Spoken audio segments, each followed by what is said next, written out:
Kalau memperbaharui, ya, kita ingin memperbaharui alamat dari PT Bina Mitra Utama.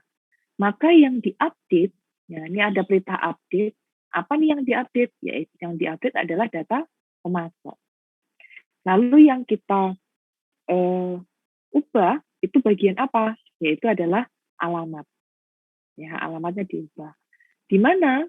Ya, yaitu adalah kode pos, kode pemasok 104, yaitu punya PT Bina Mitra Utama. Ya, jadi kita harus menentukan perintah ini. Nah, yang mudah itu yang menghapus. Kalau mudah kan hanya dihapus, misalnya PT Bina Mitra Utama mau kita hapus, maka ini dihapus dari mana? Yaitu tabel pemasok.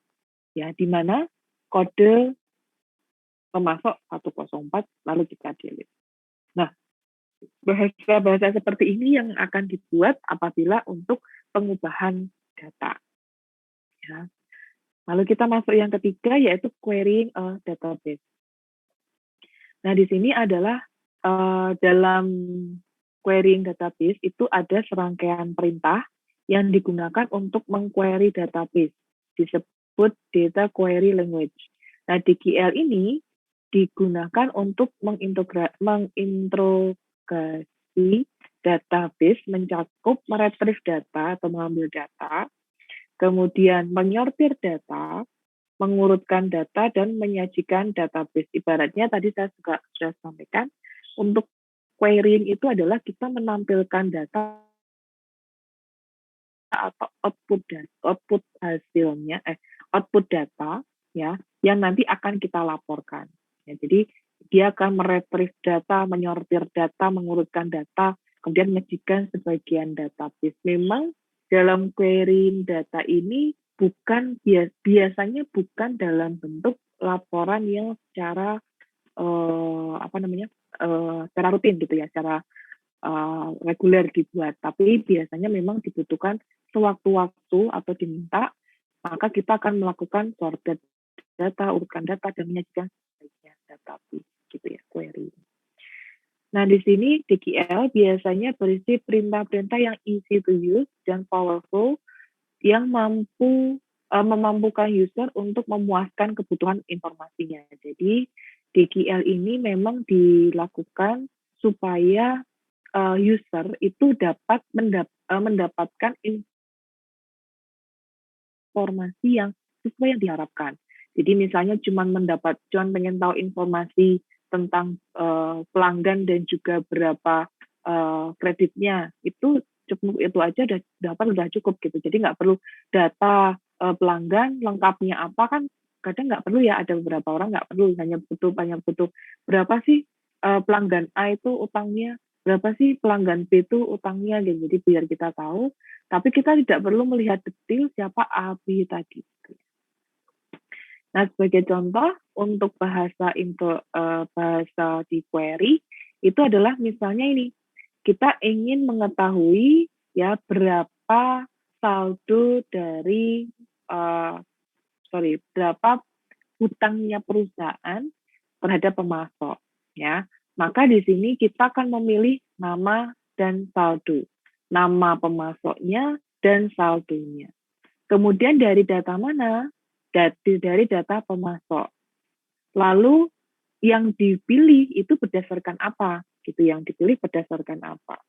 Maka yang dipilih berdasarkan saldonya, kemudian descending. Biasanya kalau saldo itu kan nanti akan dipilih dari yang paling rendah.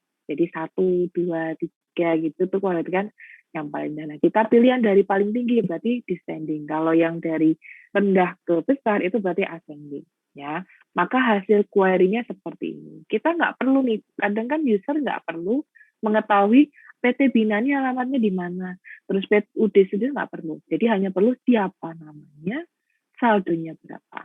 Nah, query itu hasilnya akan seperti ini. Ya, jadi query ini menetapkan bahwa kolom dan nama saldo itu adalah perintah select. Kemudian dalam tabel pemasok itu adalah perintah from. Kemudian untuk hasilnya itu adalah perintah order by dan spending. Gitu ya. Oke. Yang terakhir adalah report writer. Itu kalau ngomong report pasti keliru-keliru. Report, sorry, agak disleksia saya. Ya. Kayak Arang kalau ngomong jilbab, jiblab, nah itu sama. Kadang saya suka kata gitu. Oke. Sebagian besar DBMS ini juga dilengkapi dengan report writer. Jadi report writer itu adalah penyederhanaan dari pembuatan laporan. Biasanya memang suatu DBMS itu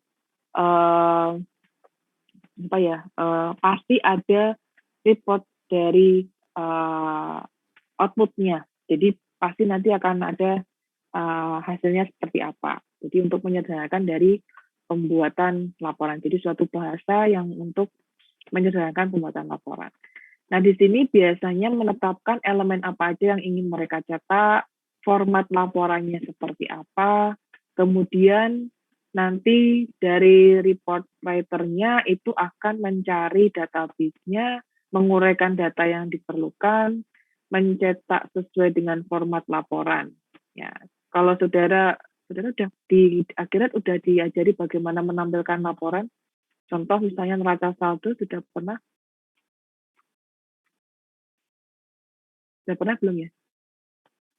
Jadi Belum, kalau di Bu.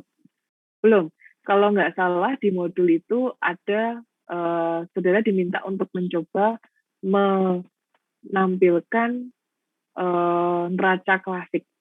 Nah, neraca klasik itu nanti saudara akan dipilih apa saja elemen yang akan ditampilkan. Nah, itu salah satu bentuk user itu pengen menampilkan elemen apa aja, format laporannya seperti apa. Kemudian nanti dari akhirnya itu akan mencari datanya, menguraikan yang diperlukan, kemudian mencetak data. Simpelnya seperti itu. Jadi report writer itu adalah bahasa yang memang digunakan untuk pembuatan laporan. Nah, umumnya memiliki akses DGL, user itu umumnya memiliki akses ke DGL dan juga report writer. Nah, akses ke DGL dan DML itu biasanya dibatasi untuk karyawan yang memiliki tanggung jawab administratif dan pemrograman. Ya.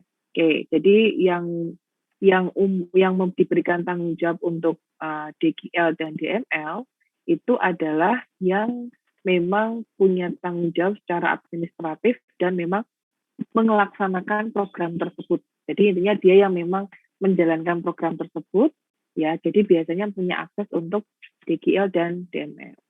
Nah, kalau untuk yang user akhir itu biasanya yang ke arah report writer dan juga DGL. Ya, yang query, ya. Ya. Oke. Selanjutnya, fungsi dan pemakai sistem manajemen database. Yang pertama itu adalah administrator data. Ini biasanya yang memang dia daily operational ya. Dia yang daily operational. Jadi yang daily data administrator data itu adalah yang menyusun kebijakan. Yang menyusun kebijakan dan prosedur. Penyusun prosedur dan kebijakan umum dari seluruh data. Nah, ini biasanya dari pihak manajemen. Ya, jadi bagaimana nanti prosedurnya, lalu kebijakan umumnya itu yang menentukan adalah biasanya bagian manajemen. Lalu ada yang namanya administrator database. Ini adalah yang biasanya memang di bagian operasional atau daily operational. Makanya dia melakukan koordinasi, pengawasan, dan pengelolaan database. Lalu yang terakhir adalah pemrogram atau application programmer. Nah, di sini orang yang menyusun dan memproses database, jadi memang programmer. Ya, jadi ada 3 pihak, yaitu adalah administrator data, administrator database, kemudian pemrogram. Ya. Oke, kita masuk ke data relasional. Sebuah DBMS ini disifati oleh jenis model data yang logis mendasari. Jadi kalau disebut model itu adalah penyederhanaan